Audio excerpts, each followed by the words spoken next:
The assessment of the cognitive ability is the best single predictor of performance across all different organizations and industries.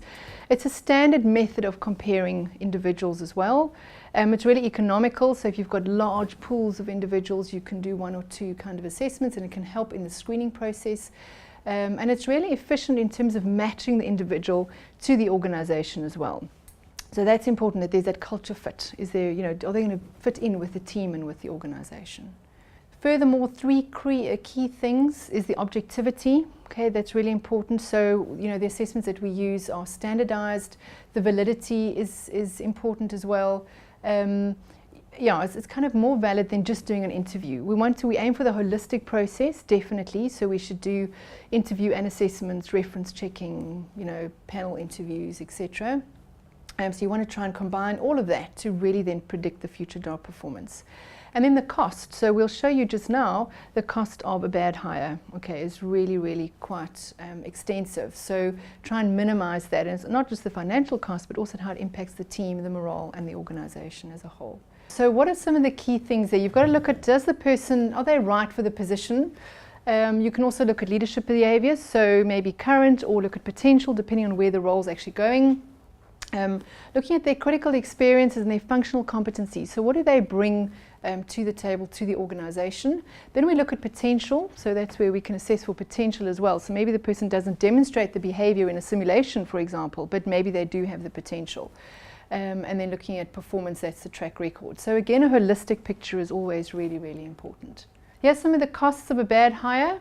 You can see there, so you lose the productivity. There's the training when or lost time in recruiting and training, the expense that you have there, the negative impact on morale, on client solutions. So it really has quite a significant effect, and that's why the assessments really add so much value to the process, the selection process. Then there's also benefits to the candidate. So it doesn't just stop at the organization, but for the candidate as well. There's enhanced self-insight and the self-awareness. There's that personal growth. So what you can do is give the person feedback and actually put together a personal development plan up front, instead of waiting 6 months to a year to say, okay, now where are your strengths and development areas? You know them up front. So it really empowers the organization from a development perspective. It helps with career management and planning, and also make sure the job or the demands of the job are in line with the capability. So ultimately you want the employees to have an inflow experience, which means they're not overstretched or understretched.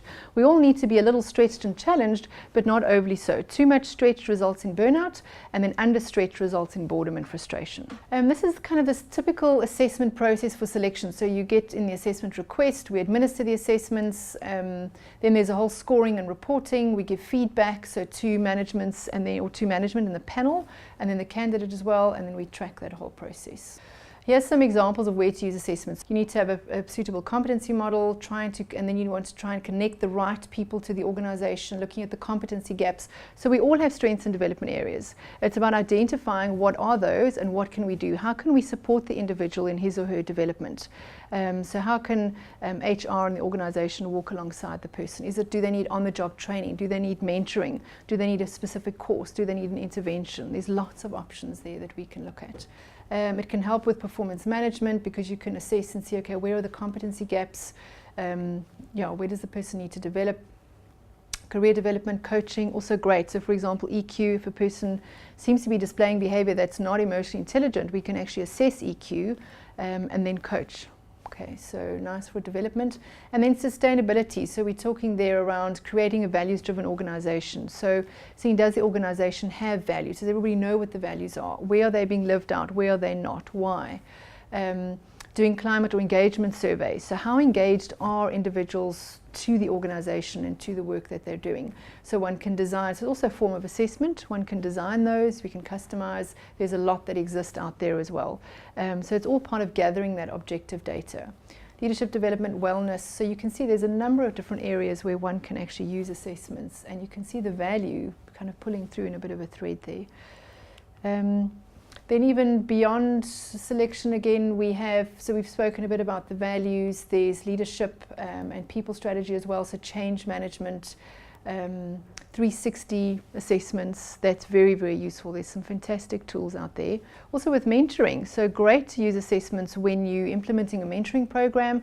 Assess the mentors and the mentees. Even if it's just personality, just see where the match is. Where is there going to be congruency? Where they're going to understand each other? So maybe personality and EQ could be useful. So also part of talent management would be the team dynamics, looking at conflict. How do different team members manage conflict? And then you can feed in your assessment results, as I mentioned earlier, into the performance management process. So having your personal development plans. So the assessments provide that objective kind of data. So you use the data from the manager. What is the manager observing of the individual? What do the assessments say? Put it all together to try and get a holistic picture of the individual. Because we're humans, we're complex. We can't just look at one little bit of information. Okay, so now we're going to do a bit of a case study. I'm going to hand out some things now. So when we look at assessments and competencies, just to touch on the notion of competencies, competency is the specific behavior, knowledge and attributes. So it's not just personality or just EQ, it's a range of different attributes that an individual has to function really well in a role. You've got the person needs to display the behavior and the knowledge and the attributes, and it must be classified and measured in a reliable kind of way. All right, so it's not just random thoughts, it's very carefully thought out. We have got behavioral indicators for each competency. This is just an example of our competency model. You can see we have the different domains. So there's the thinking domain, and then execution, leading, intrapersonal, interpersonal, and the communication. We've recently added the values domain, so if organizations want to assess the values as well. So it's 6 on the competency, 6 domains, and then 1 values as well.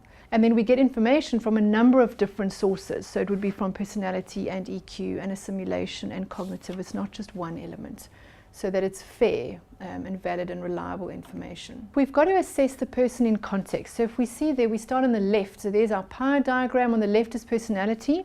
Okay, so just that normal, everyday, kind of the bright side. What do people experience of the person? On the right-hand side there, if we skip EQ for the moment, is the derailers.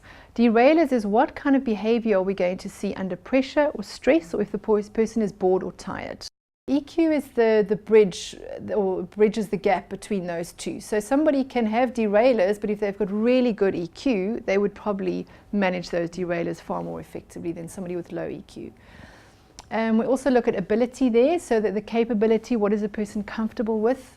Typical assessments there would be the CPP and the CPA. And then the personal values, the MVPI, that's the Hogan suite. So the HPI, HDS, MVPI are 3 of the Hogan assessments. But there's many different assessments. We just gave you one example there. But that really looks at what drives a person. I'm going to show you a sample report later.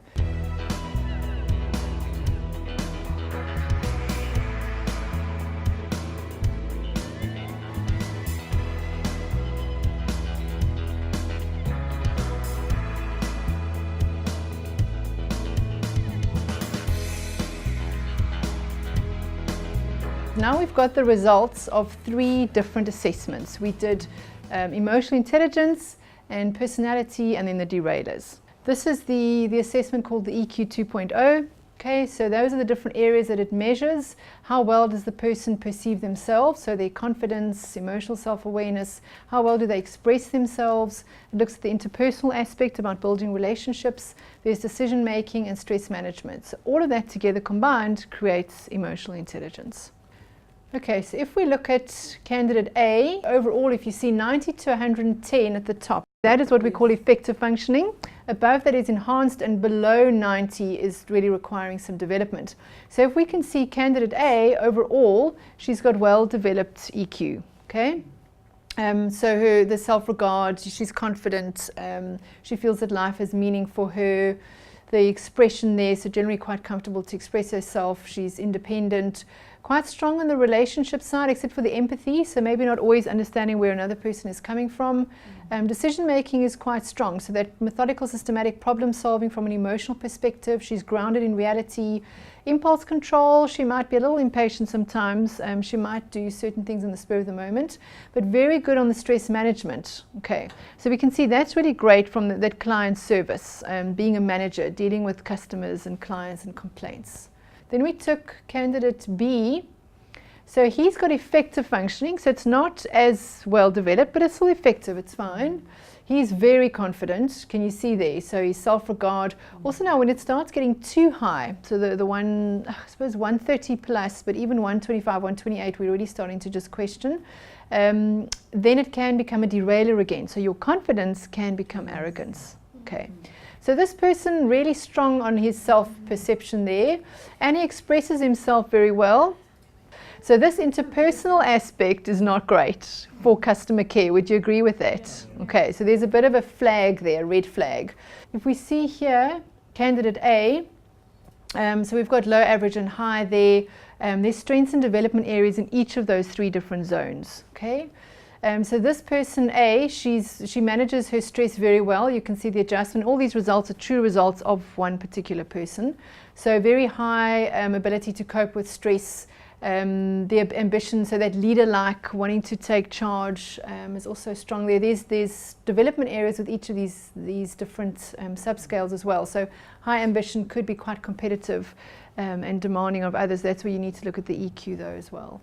Then her sociability, so wanting to interact with other people, and remember we saw that on the EQ, that relationship aspect. The interpersonal sensitivity, very aware of how she impacts other people. But she might not always want to confront poor performance, so we've got to see there if that's an issue in the team. Then prudence, that reliable, hardworking, detail-orientated, but could be a little inflexible, very inquisitive, open and curious, but might come up with way-out ideas. Would need to check that out in the derailers. And then learning approach is somebody who wants to learn and grow and develop, so very eager. Candidate B, also the similar kind of adjustment, so also dealing with stress quite well. The ambition there is that leader-like, energetic ambition.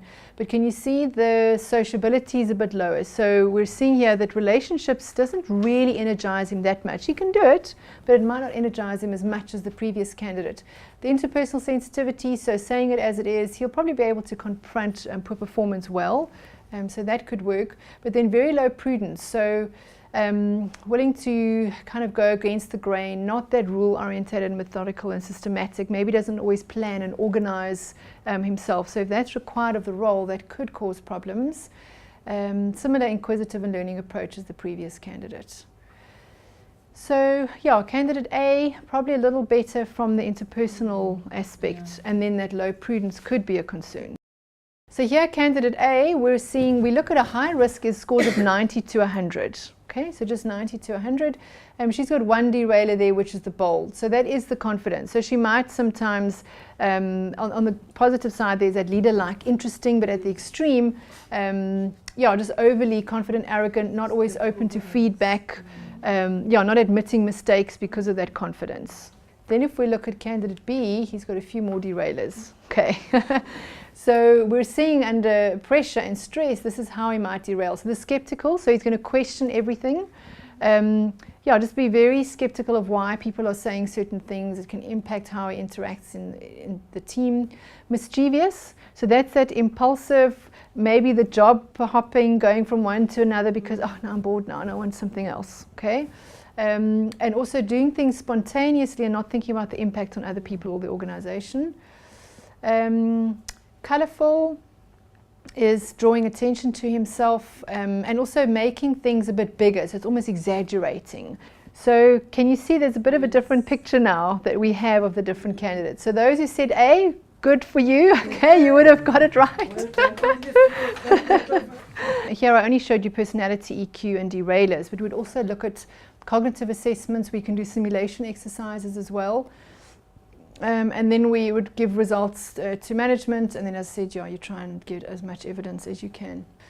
Just quickly, some other examples of assessments. We have the MBTI that assesses personality preferences. This is not for selection, okay? It is for team development, it's for individual development, career development. So really great there. I've spoken about that, understanding conflict communication, but not selection. Then the cognitive capabilities, so like the CPP, CPA assessments that looks at operational versus strategic, how comfortable is the person with structure or chaos, more short-term, long-term. Then personal values and drivers, so what really motivates a person, what energizes them. If we don't look at the values, then maybe somebody wouldn't do that kind of work or ignore it because it's not really fulfilling, they're not motivated by it. So remember, assessment is not just a once-off event. Okay, so there's a process involved. The strategic HR plan must align with business strategy, and the assessment information can really create business intelligence. All right, so where are we going with the business? What are our people like? What is the team like? What is the culture like? You can really use it in a wide variety of areas. And there we go. Thank you very much. Okay, thanks.